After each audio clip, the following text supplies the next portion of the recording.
안녕하세요. 차기호수와 파인만 양자역학 계속하겠습니다. 지금 챕터 1 1장의 5절까지 우리가 공부했죠. 우리 일렉트론에 대해서 실험을 했습니다. 근데 문제가 좀 있었어요. 그래서 우리 일렉트론에 대한 실험을 조금 더 확장하고 우리 이제 설명하기로 했습니다. 그래서 1장의 6절 Watching the Electron을 보기로 하겠습니다. 우리 지난 시간에 전자에 대해서 프로포지션 A라고 이제 하나 정하고 그것이 성립할지 안 할지 이걸 봤습니다. 프로포지션 A는 바로 뭐였냐면 무엇 가지고 우리가 구한 거냐면 디텍터에 검출기로 들어오는 전자는 반드시 덩어리로 들어왔기 때문에 그러려면 그 전자는 반드시 두 구멍 중에 구멍을 통과하지 않으면 안 되겠죠. 구멍 중에 하나만 통과해야 된다.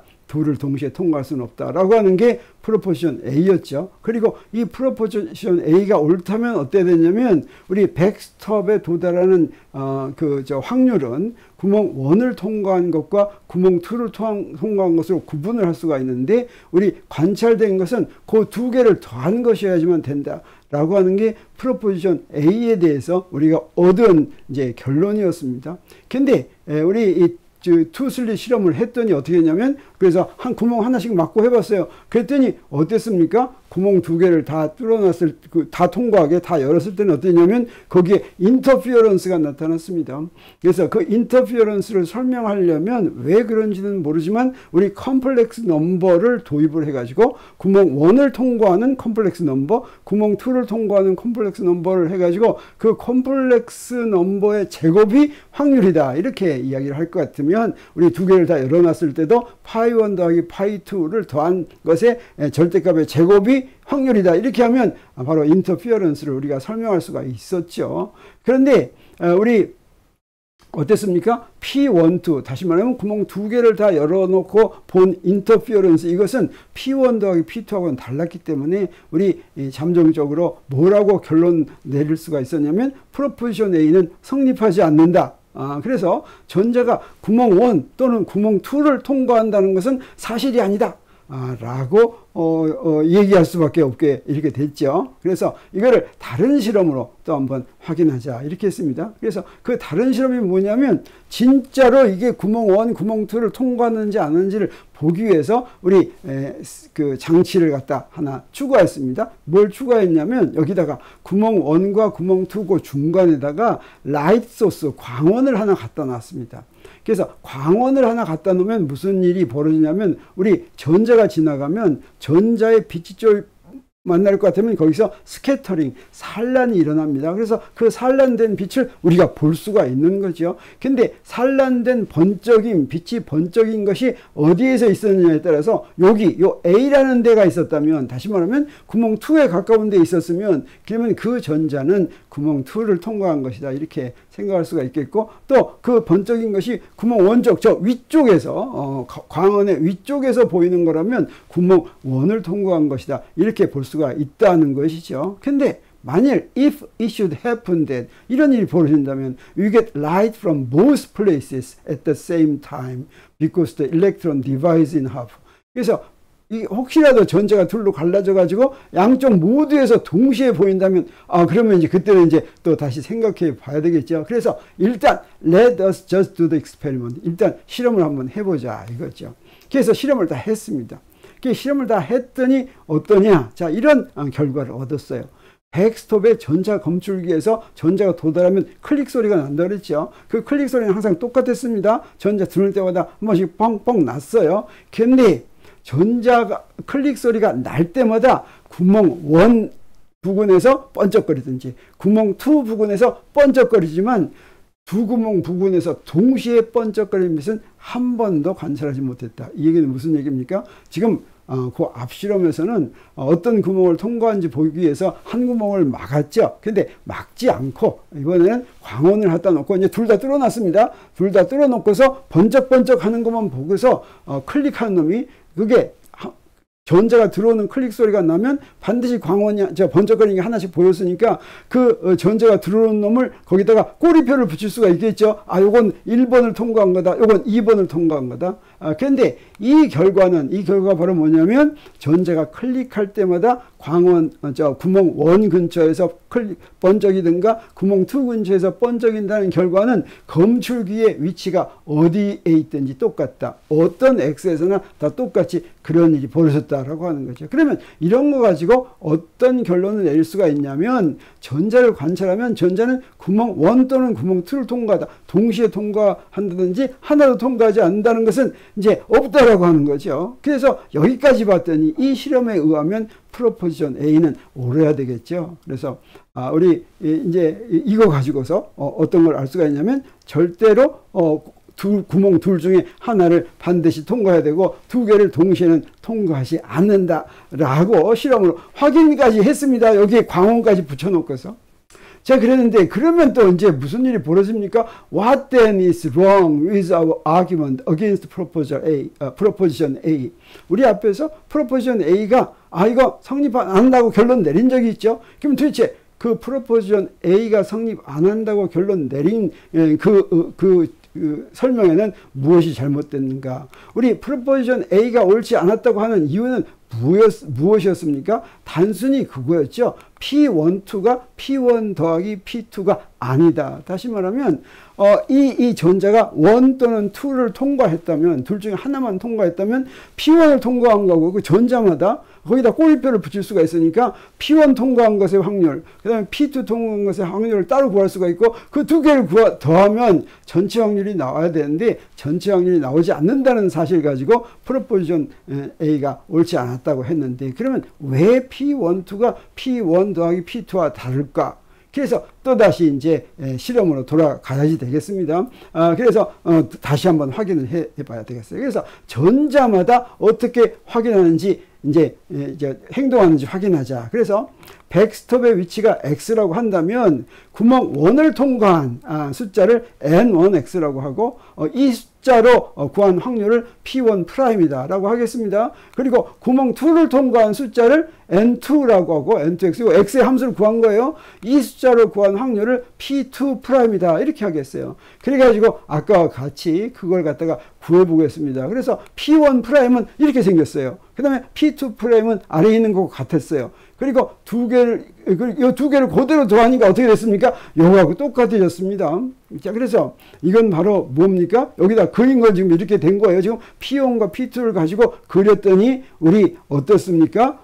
지금 구멍 1 통과한 것하고 구멍 2 통과한 것을 얻어서 이제 구멍 두 개를 다 뚫은 게 아니라, 다 열은 게 아니라 그 두 개를 그대로 더한 거하고 똑같이 이제 나왔죠. 그래서 well, that is not too surprising. 자, 이건 사실은 그렇게 이제 좀 놀랄만한 일이 아닌 게 구멍 둘을 다 열어놓고 광원 가지고 실험을 했지만 어떻습니까? P1'은 뭐하고 똑같아요? 구멍 2 맞고 구한 것이나 똑같죠. 그 다음에 P2'은 구멍 1을 맞고 얻은 것이나 똑같으니까 그러니까 이런 확률을 얻은 것이나 이제 같아야 될 건 이건 뭐 놀랄 일은 아닌데 자, 그러면 전자를 관찰하면 전자는 두 구멍 중 하나를 통과한 게 분명하고 그 결과는 통과하지 않는 구멍을 열든 막든 똑같다라고 하는 결과까지 얻었습니다. 그래서 앞에서 구멍 하나씩 막고 한 거하고 그 다음에 광원으로 관찰한 거하고 두 개의 결과가 똑같다라고 하는 것을 우리 알았습니다.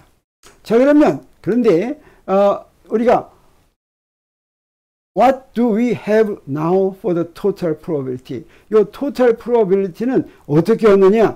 전자의 행동을 확인하면 총 확률은 어떻게 되냐면 P1 to 프라임은 P1 프라임 더하기 P2 프라임인데 전자를 관찰하면 interference 가 나타난 커브가 P12였죠. 그래서 P12 대신에 요거 인터피어런스가 없는 이 확률 P12'을 얻었습니다. 그 다음에 광원을 끄면 어떻게 되냐. 요 실험을 하는데 광원을 끄고 다시 실험하면 어떻게 되냐면 아까 그 P12가 다시 돌아옵니다. 그래서 이걸 종합해서 우리 뭐라고 결론 지을 수가 있냐면 실험으로 이제 얻은 확률 분포를 봤습니다. 그래서 전자 경로를 확인하면 어떻게 됐습니까? 전자가 어디를 지나가는지 확인하기만 하면 P1'이 됐죠. P1'은 뭡니까? 인터피어런스가 없는 겁니다. 근데 전자 경로를 확인하지 않으면 어떻게 됐습니까? P12가 됐죠. 이거는 인터피어런스가 있는 거죠. 자, 그래서 여기서부터 우리 뭐라고 얘기할 수가 있냐면 그 광원을 켰더니 우리가 빛이 산란을 일으켰는데 그 산란한 빛이 전자로 하여금 좀 어떻게 다르게 가게 전자의 행동을 교란시킨 거가 아닌가 이렇게 생각할 수가 있겠습니다. 사실 그렇게 생각할 수가 있겠어요. 왜 그러냐면 전자에 의해서 산란된 빛이 전자를 밀치겠죠. 조금이라도 밀칩니다. 우리가 이런 거시세계인들은 빛을 쪼여준다고 해서 이게 밀쳐지지는 않지만 전자의 크기나 이런 운동량이나 이런 것은 빛의 운동량하고 비슷합니다. 그래서 마치 당구공 두 개를 정지있는 당구에다가 움직이는 당구공을 하면은 정지에 있던 당구공이 움직이는 거나 마찬가지로 빛을 전자를 쪼여줄 것 같으면 그 빛이 움직여서 전자의 운동이 바뀔 수도 있다. 그래서 빛이 전자에 큰 영향을 줬다. 이렇게 얘기할 수가 있겠습니다. 그래서 빛이 전자를 밀쳐서 P12 밀치지 않았다면 P12의 최대값이 되는 그 위치를 갈 전자가 광원을 켰더니 빛이 밀쳐가지고 전자가 최소값 위치로 가는 식으로 전자의 운동을 바꾼다고 하면 어떻게 되겠습니까? 그러면 인터피어런스가 없어지고 이제 따로따로 구멍 하나 뚫었을 때와 같은 그런 확률 분포를 우리가 얻을 수도 있겠죠. 그런데 여기서 that is why we no longer see the wave interference effect. 그래서 바로 이런 이유 때문에 아마 우리가 인터피어런스 효과를 보지 못하는가 보다 이렇게 생각할 수도 있겠습니다. 그래서 우리 이 광원을 쓰는데 가만 생각해보니까 이 광원을 쓰면 이 제대로 확인할 수가 없겠죠. 그래서 이 광원을 이제 쓰기가 어려운데 대신 우리 보니까 이제 어떻게 생각할 수가 있냐면 don't use such a bright source. 아마도 광원의 세기가 너무 세가지고 너무 세면은 빛이 전자한테 영향을 많이 줄 수가 있겠죠. 그래서 한번 이렇게 해보자. 광원의 밝기를 낮추면 어떻게 될까? 그래서 광원의 밝기를 좀 낮췄습니다. 상당히 낮추고 나서 실험을 해봤어요. 그랬더니 그 결과가 어떻게 되냐면 지나가는 전자에서 산란된 빛의 번쩍임이 더 약해지지는 않는다. 광원의 밝기를 낮춘다고 해서 전자에서 산란된 빛이 아까보다 더 약해지지 않고 똑같이 산란된 빛의 번쩍임은 똑같다라고 하는 것입니다. 그래서 it is always the same size flash. 플래시가 바로 번쩍거리는 거예요. 빛이 전자를 충돌하면 산란하면 번쩍거리는 건데 이 충돌은 광원의 빛을 세게 했든지 밝게 했든지 어둡게 했든지 그 번쩍번쩍 하는 건 항상 똑같더라고 하는 거죠. 자, 그러면 광원의 밝기를 낮추면 어떤 일이 벌어지느냐? 유일한 효과는 뭐냐면 검출기에서 클릭이 울리더라도 빛이 번쩍임이 나타나지 않는 경우가 가끔 발생한다고 하는 거죠. 그래서 광원의 빛이 밝거나 어두우나 번쩍이는 빛의 세기는 밝기는 똑같은데 same size인데 가끔 가다가 전자는 들어왔는데 번쩍이는 것은 보이지 않는 경우가 생긴다고 하는 것입니다. 그래서 the electron has gone by without being seen. 그래서 일부 전자들은 아까 처음에는 밝은 빛을 했을 때는 전자가 들어올 때마다 번쩍였죠. 그래서 어떤 전자든지 그 행동하는 걸 다 봤는데 빛의 밝기를 낮추었더니 일부 전자는 관찰되지 않고 그냥 들어왔다라고 하는 거죠. 그래서 그러면 또 하나 우리가 아는 게 뭐냐면 빛도 전자처럼 행동하고 있는 것을 관찰할 수가 있습니다. 바로 광원의 밝기를 낮춘다고 하더라도 플래시 번쩍이는 정도는 항상 똑같다고 하는 게 그걸 얘기해 주는 겁니다. 그래서 우리 빛은 어떻다고 생각했냐면 we knew that light was wavy, but now we find that it is also lumpy. 빛이 이 파동처럼 행동한다고 알고 있었는데 지금 우리는 무엇을 알게 됐냐면 빛이 또한 럼피, 덩어리로 행동하는 것도 이제 알게 됐습니다. It always arrives or scattered lumps that we call photon. 이 빛은 산란해서 들어올 때 또는 빛이 어디에 도착할 때는 항상 포톤이라고 불리는 광자라고 불리는 거죠. 광자라고 불리는 덩어리로 항상 도달하거나 항상 스캐터도 된다고 하는 것이죠. 그래서 광원의 밝기를 낮추면 그건 어떤 뜻이 되냐면 광자의 크기를 낮추거나 또는 밝기를 낮추는 게 아니라 광자가 방출되는 비율만 바뀐다. 밝기를 낮추면 광자가 방출되는 비율만 낮아진다고 하는 건 뭐냐면 나오는 광자의 수가 작아진다고 하는 거죠. 그래서 아까 밖에를 낮췄더니 어떻습니까? 그 광자를 안 맞고 그냥 지나간 전자도 있었죠. 그래서 광자의 숫자가 줄어들었으니까 일부 전자는 그 광자에 산란되지 않고 그냥 온 것도 있었다라고 하는 것이죠. 그래서 that explains why when source is dim, some electrons get by without being seen. 바로 이것이 그 일부 전자들은 관찰되지 않고 그냥 지나가는 것을 설명할 수 있다고 하는 것이죠. 자, 그러면 우리 광원을 낮춰서 구한 결과를 다시 한번 분석해 보겠습니다. 그래서 전자를 볼 때마다 같은 크기의 번쩍임이 나타난다면 그건 바로 무슨 얘기겠습니까? 번쩍임이 같다고 한다면 그 번쩍임의 효과도 같다는 거겠죠. 그래서 그렇게 그 번쩍임으로 확인한 전자는 항상 운동이 방해됐다, 이렇게 얘기할 수가 있겠습니다. 그래서 광자에서 검출기에서 클릭을 들릴 때마다 우리 세 가지로 분류를 하겠습니다. 세 칼럼으로. 그래서 숫자를 쓰겠어요. 첫 번째는 뭐냐면 구멍 원 옆에서 보인 전자, 번쩍임이 구멍 옆에서 보였을 때 그 전자에다가는 컬럼 1에다가 그 전자를 이렇게 번호를 쓰겠습니다. 그리고 컬럼 2에는 구멍 2 옆에서 보인 전자, 이건 컬럼 2에 쓰겠어요. 그 다음에 컬럼 3에서는 그때 번쩍이는 게 보이지 않았던 전자, 이거는 관찰되지 않은 전자지요. 그래서 관찰되지 않고 지나간 전자, 이건 컬럼 3에 쓰겠어요. 그래서 이것을 분석해서 확률로 만들었더니 컬럼 1에 의한 확률은 뭐가 되냐면 P1'이 됐습니다. 컬럼 2에 의한 확률은 뭐가 되냐면 P2'이 됐어요. 그래서 요거 두 개 더한 게 바로 뭐예요? P12'입니다. 근데 보이지 않고 지나간 전자를 다 모았더니 그건 바로 뭐가 되냐면 P12가 됐어요. 그건 뭐예요? 인터피어런스가 있는 거죠. 그래서 이 P12는 바로 뭐냐면 if the electrons are not seen, we have interference. 그래서 만약에 보이지 않으면 인터피어런스가 그대로 있다고 하는 거죠. 이제 다 종합했더니 어떻습니까? 본 놈은 어때요? 인터피어런스가 없어지고 보지 않은 전자는 여전히 인터피어런스를 낸다라고 하는 거죠. 그래서 광원의 밖에를 낮추고 구한 자료에서도 그 보지 않은 전자는 여전히 인터피어런스를 보이고 있다라고 하는 겁니다. 그래서 when we do not see the electron, no photon disturbs it, and when we do see it, a photon has disturbed it. 그래서 우리가 그 일렉트론을 관찰하지 않으면 포톤은 전자를 디스터브 안 했습니다. 그러니까 디스터브 받지 않은 놈들은 어때요? 인터피어런스를 보이는데 우리가 전자를 봤으면 그건 포톤이 전자를 이제 디스터브 했죠. 운동 방향을 바꿔놨습니다. 그래서 there is always the same amount of disturbance because the light photons all produce the same size effects and the effect of the photon being scattered is enough to smear out any interference effect. 그래서 우리가 그 포톤이 전자를 이제 그 산란시키기만 하면 항상 같은 크기로 이제 산란을 시켰기 때문에, 그래서 우리가 본 것은 어떻습니까? 그것의 산란 효과를 다 없앨 만큼 항상 충분히 컸다고 하는 것이죠. 자, 그러면 is there then some way you can see the electron without disturbing them? 그래서 여기서 이제 궁금한 게 하나 생겼습니다. 우리 포톤으로 보면 반드시 디스터브 했죠. 그러면 우리 어떻게 좀 디스터브 하지 않고도 전자를 볼 수 있는 방법은 없을까?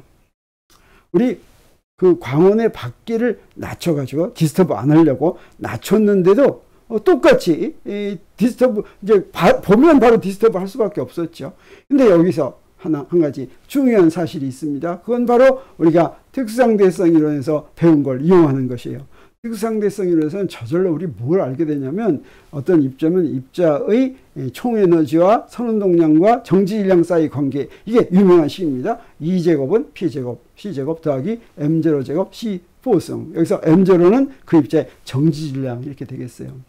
그래서 이 입자가 만약에 정지에 있다면, 이 P는 운동량입니다. E는 총에너지고, 그래서 만약에 정지에 있다면 여기다가 P에다가 0을 대입할 것 같으면 어떻게 되냐면, 그러면 이제 움직이지 않는 입자의 질량이 되겠죠. 이걸 정지질량 에너지 이렇게 부르는데, E0는 M0 C제곱. 그래서 우리가 잘 아는 E는 MC 제곱이 바로 이 식에서부터 나왔습니다. 이 식에서 P는 0을 대입하면 이렇게 나왔어요. 근데 빛의 경우에는 뭐가 되냐면 빛의 경우에는 정질량 0입니다. 그래서 빛의 경우에 이걸 대입할 것 같으면 E는 PC가 되겠어요. 그래서 E는 PC로부터 우리 어떤 식을 구할 수가 있냐면 우리 빛의 에너지는 양자화되어 있다고 하는 플랑크의 유명한 에너지 양자화 조건이 있습니다. 그래서 E는 HF고 이 H는 플랑크 상수예요.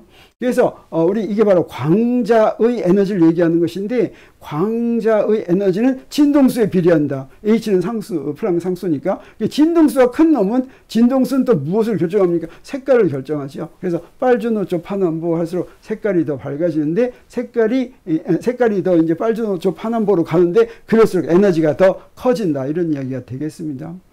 그리고 빛의 경우에는 항상 C라는 속도로 이제 움직이죠. 그래서 진공 중에서 빛의 속도하고 진동수하고 파장 사이는 C는 람다 F. 람다는 파장이고 F는 주기분의 1이죠. 그래서 한 파장 가는데 걸리는 시간이 주기니까 이게 바로 이제 속도가 되겠습니다. 요 두 개를 E는 PC에다가 대입하겠어요. E 자리에다가 HF 넣고 P 자리에다가 C 자리에다가 람다 F를 집어넣을 것 같으면 양변에 F가 없어지죠. 그리고 우리 뭘 구하냐면 P는 람다분의 H라는 식을 구하는데 이게 바로 빛의 선운동량과 파장 사이의 관계입니다. 그래서 파장이 짧을수록 선운동량이 크다.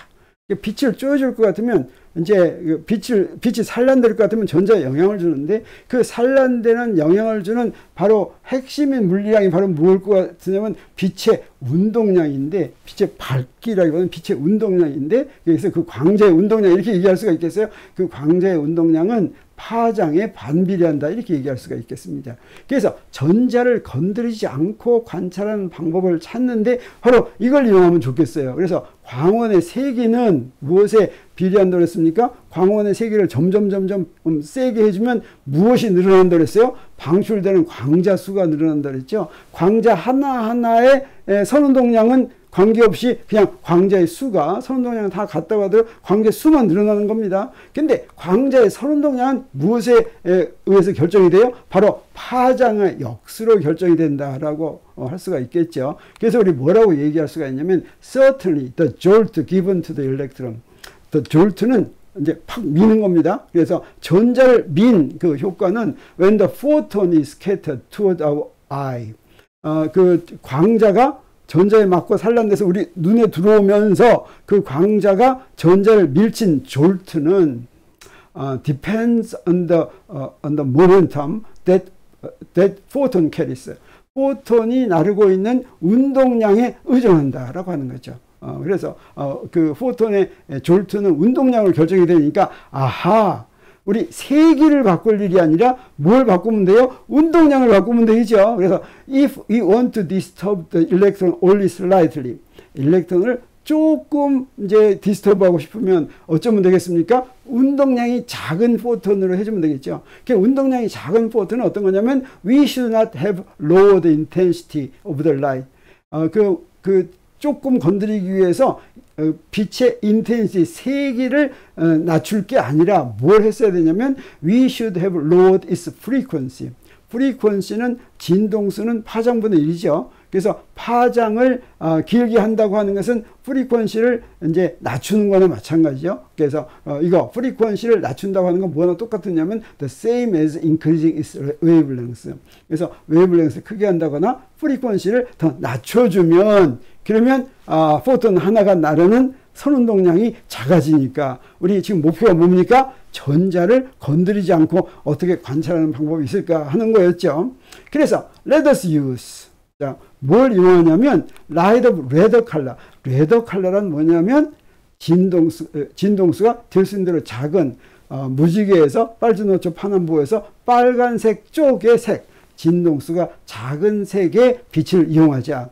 또는 심지어 인프라레드 라이트 적외선을 이용해도 좋습니다. 적외선은 우리 눈에 안 보이지만 적외선 안경으로 보면 볼 수가 있어요. 기계를 이용할 수가 있겠어요. 그래서 기계를 이용한다고 하면 뭐도 이용할 수가 있냐면 라디오 웨이브스. 이건 레이더에서 나오는 라디오 웨이브. 이건 아주 진동수가 작죠. 이것도 역시 오는 거를 우리 안테나를 이용할 것 같으면 바로 이것도 이용할 수가 있겠습니다. 그래서 if we use gentle light perhaps 아마도 gentler light 하면은 선운동량이 작은 빛입니다. We can avoid disturbing the electron so much. 아마도 일렉트론을 아주 많이 디스터브 하지 않고도 우리 관찰할 수도 있지 않을까 이런 생각을 하는 것이죠. 자, 그래서 1회 6장은 아직 끝나지 않았습니다. 우리 여기까지 지금까지 이제 광원을 넣고서 광원의 세계를 약하기까지 했는데도 우리 원하는 이제 원하는 그 해결을 보지 못했죠. 그래서 우리 다시 한번 뭘 하려고 하냐면 우리 포톤인데 어떤 포톤? 네, 선운동량이 작은. 그건 어떻게 하면 돼요? 프리퀀시를 낮추면 되는 거죠. 자, 그러면 어떻게 될까? 지금 오늘 1회 6절 절반까지 하고 우리 다음 시간에 그 다음번 이야기 1회 6절의 다음번 이야기를 계속하겠습니다. 감사합니다.